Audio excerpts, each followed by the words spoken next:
সূরা ইখলাস কখন পাঠ করলে সাথে সাথে ফলাফল পাবেন? ভালো করে বুঝেন, সূরা ইখলাস হচ্ছে পবিত্র কোরআনুল কারীমের ভিতরে ছোট সূরাদের ভিতরে অন্যতম একটি সূরা। তবে ফজিলতের দিক থেকে সূরা ইখলাস হচ্ছে গুরুত্বপূর্ণ ফজিলত, এবং এই সূরাটা এমন একটা সময় আল্লাহ পাক রব্বুল আলামিন নাজিল করে দিয়েছেন যখন আল্লাহ রাসূল সাল্লাল্লাহু আলাইহি ওয়াসাল্লাম দ্বীনের প্রচার করতে লাগলেন। এমন সময় আল্লাহ পাক রব্বুল আলামিন এক আল্লাহর দাওয়াত দিতে লাগলেন।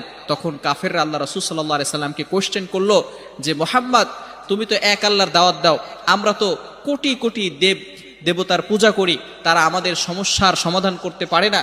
তুমি যে আল্লাহর দাওয়াত দাও সেই আল্লাহ কয়জন এবং সেই আল্লাহর সন্তান আছে কিনা?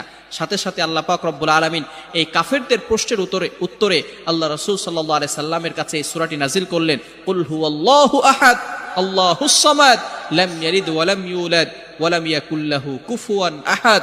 আল্লাহ পাক রব্বুল আলামিন এক, অদ্বিতীয়, এবং আল্লাহ